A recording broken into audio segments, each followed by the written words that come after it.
Baik, Assalamualaikum warahmatullahi wabarakatuh. Perkenalkan, nama saya Jil Karipta dengan NIM B301240036. Jadi di sini saya akan mereview buku Sapiens karya Yuval Noah Harari, yaitu tentang revolusi agrikultur.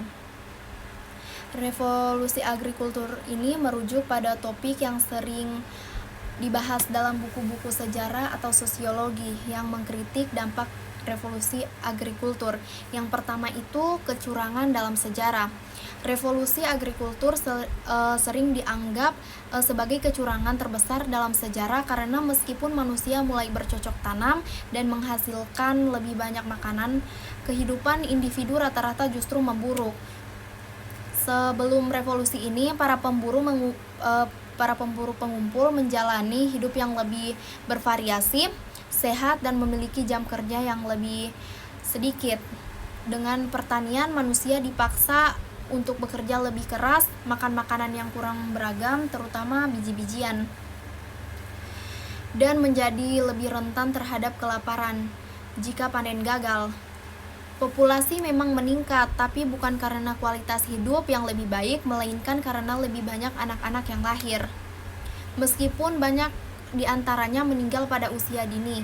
Singkatnya, revolusi agrikultur ini adalah sebuah penjebakan di mana manusia menukar kesehatan dan kebebasan mereka dengan jaminan pasokan makanan yang tidak stabil. Kemudian yang kedua itu adalah membangun piramida. Piramida dalam konteks ini adalah metafora untuk struktur sosial hierarkis yang terbentuk setelah revolusi agrikultur. Ketika manusia menetap dan membangun desa, kelebihan makanan yang menghasilkan menciptakan kesempatan bagi sekelompok orang untuk tidak perlu bekerja di ladang.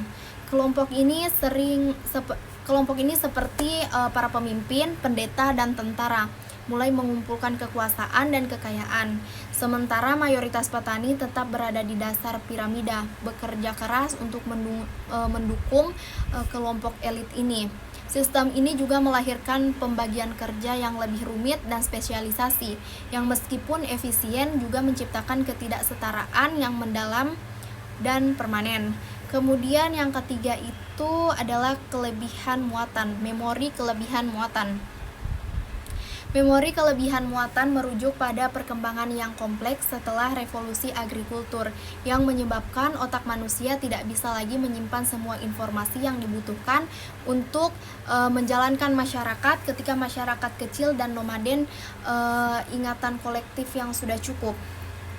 Namun, dengan munculnya desa, kota, dan sistem pemerintahan yang rumit, manusia membutuhkan cara buruk untuk menyimpan dan mengolah informasi seperti tulisan, matematika, dan birokrasi.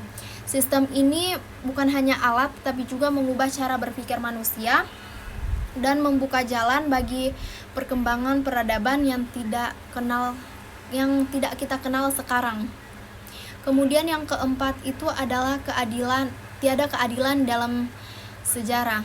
Sejarah seringkali diceritakan dari perspektif para pemenang atau elit yang berkuasa, sehingga tiada keadilan dalam sejarah. Revolusi agrikultur adalah contoh sempurna dari hal ini. Narasi yang dominan adalah narasi tentang kemajuan, bagaimana manusia berhasil menaklukkan alam dan membangun peradaban. Namun narasi ini tidak mengabaikan penderitaan jutaan petani, budak, dan orang-orang terpinggirkan yang hidupnya menjadi lebih sulit dan singkat.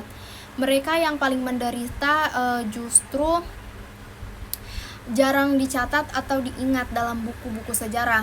Membuat revolusi agrikultur menjadi cerita tentang bagaimana kemajuan satu kelompok seringkali dibangun di atas penderitaan kelompok yang lain.